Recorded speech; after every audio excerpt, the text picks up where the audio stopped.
Hello, everyone. A lot of the times when you're looking at models on OLAMA, it can get quite confusing. Like, what's the right type of model do I need for my specific application? In this video, we're going to understand about what all of those models in OLAMA mean, what model you should use depending on the type of task that you're performing, and also the different quantization levels. So with that being said, let's go ahead and get started. So here I am on the OLAMA website. And you can see here that there are a bunch of different models like LLAMA, GEMMA, QUEN, and there are a bunch of different numbers like 3.2, 2, 2.5. Well, what model and number do I need for my specific application? Here's the thing. The model that you choose depends on the task that you want that model to perform. So as an example, Llama 3.2 is great at doing things like following instructions, summarization, prompt rewriting, and tool use. Phi 3.5, it supports a context length of 128,000 tokens or words, which means that it's really good at long context tasks. We have Gemma 2, which is great at text generations, chatbot, and text summarization. Lava, which is another model that's great at doing things like multimodal analysis. So this model can actually look at your images. It can even be used to do things like generating images as well. So we also here have the QUEN 2 mathematics model, and this one does or outperforms a lot of the mathematical operations of open source models. So really, the type of model that you would select depends on the purpose and application of what you're trying to do.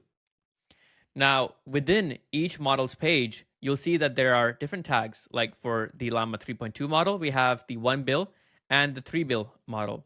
For 3.5, we have the 3.8 bill model.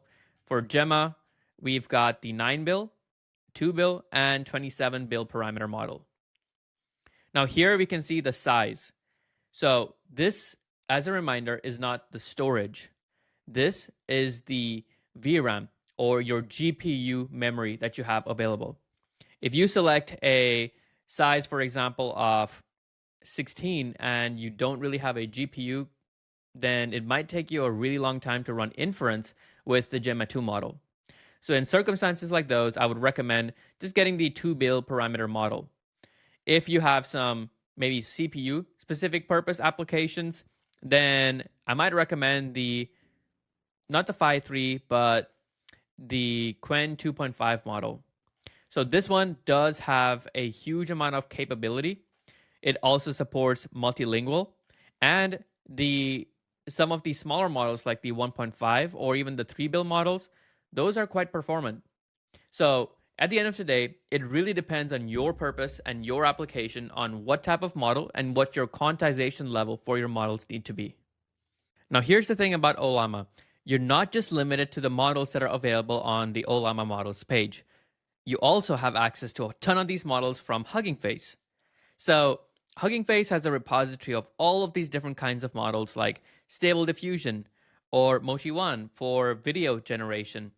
We also have all of these other types of models like Whisper. Now you can use any of these models as long as, if you go to their libraries and GGUF, as long as they have this GGUF tag, you can use any model. So I can maybe sort by most likes, and I can pick a model, something like Stable AI, Stable Code. And this is a 2.7 billion parameter decoder language model. It's trained on 18 programming languages. Okay, that's perfect. So how do I use this model? Well, you'll click here, use this model, and then click OLAMA. And this will give you the OLAMA run command. So OLAMA run and the exact code that you'll have to run. There's a simple copy command. Now I'm just going to open up my command prompt. And here I'm going to paste the OLAMA run, except instead of run, I'm going to type in pull. And this is going to pull down the model for me. Once this model is pulled, I can go to OpenWebUI, and I can then use this model to do any sort of application. Something like write me some code to reverse a list in Python. And here it wrote me some code to do exactly that. So this is how you can run a lot of these models from Hugging Face directly into OpenWebUI. So hopefully this gives you an understanding about how you can set all of that up. If you are new to this channel, I have shared a link to the exact step-by-step playlist that you'd have to look at in order to get started with setting up OpenWebUI. If you wanted to maybe take a look at system requirements and understanding, well, what quantization level should I use depending on my system capabilities. I've also shared another video there that I would recommend taking a look at. If you have any further suggestions on ideas or improvements or any of those things, please feel free to leave a comment in the comment section below. I've also shared a link to my playlist, so please click on that. I would really appreciate it if you could like, comment, and subscribe on this video. It really helps the channel out. And that's it for this content, and I will see you in the next video. Thanks for tuning in, and goodbye.